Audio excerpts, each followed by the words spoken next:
Welcome back to the Chris versus Everybody podcast.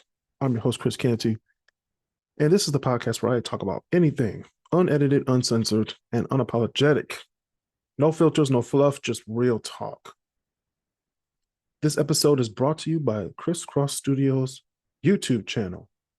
Hit that subscribe button and tap the notification bell so you never miss a new episode. And if you're listening on Spotify and Apple Podcasts, hit that follow button to stay up to date with every new episode as it drops. Thank you for tuning in.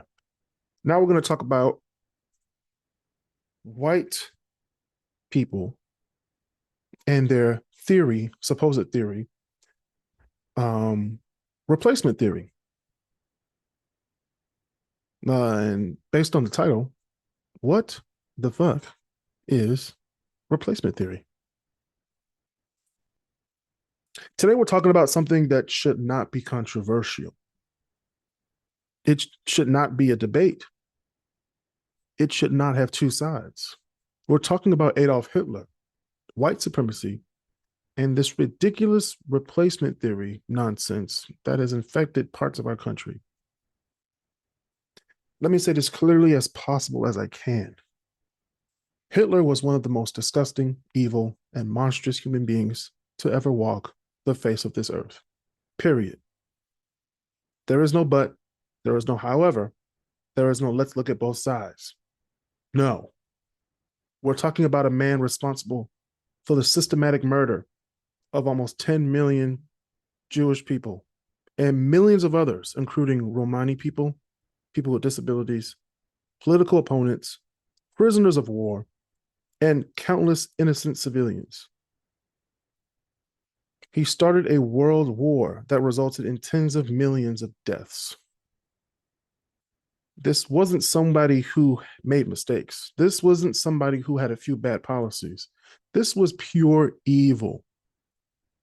And honestly, I have every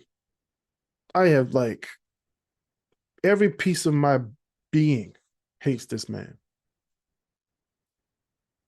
I have very little patience for people who try to rehabilitate Hitler's image or present him as some misunderstood historical figure. Now, you can study history, you can analyze why something happened. You can understand the conditions that allowed someone like Hitler to rise to power. But defending him, praising him, trying to find redeeming qualities in his ideology, quite frankly, that's just very dangerous. Because history teaches us something very important. Evil doesn't usually announce itself by saying, hey, I'm evil. It creeps in slowly. It starts with fear, then scapegoating. Then it tells people that their problems are somebody else's fault. Then it moves to dehumanization, then discrimination, then violence. Sounds familiar, doesn't it? And that brings me to white supremacy. White supremacy is one of the dumbest and most destructive ideas humanity has ever created. Think about it. The entire concept is based on the belief that a person's value, intelligence, morality, or worth can be determined by skin color. How ridiculous is that? Nobody chooses the family they're born into. Nobody chooses their race. Nobody chooses where they're born.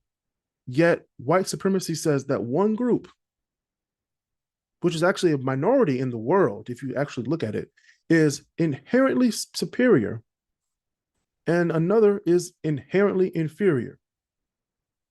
That's not logic. That's prejudice dressed up as ideology.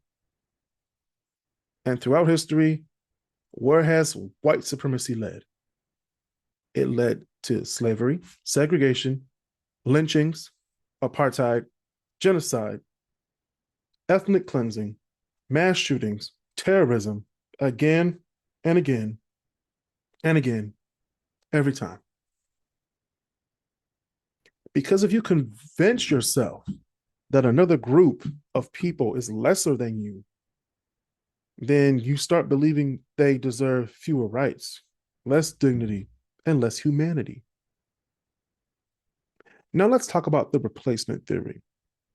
For those who don't know what the replacement theory is, the replacement theory is essentially the idea that certain groups of people, usually immigrants or racial minorities, i.e., brown and black people, are intentionally replacing white Americans politically, culturally, and demographically. Here's my question. Why is demographic change automatically viewed as replacement? America has always changed. That's literally our history. Every generation looks different from the generation before it. Different cultures arrive, different traditions mix together, different communities grow. That doesn't mean someone's being replaced. It means society is evolving, but replacement theory thrives on fear. It tells people that you're losing your country, you're losing your identity. Someone's taking what belongs to you. And once people believe that they're under attack, they can justify almost anything. That's why this rhetoric is dangerous, because ideas have consequences, words have consequences, fear has consequences.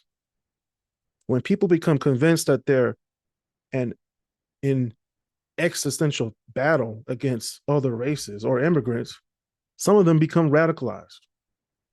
Some of them begin to see their neighbors as enemies. Dylan Roof, for example, shot up a church in South Carolina because of white replacement theory. 9 people lost their lives that day.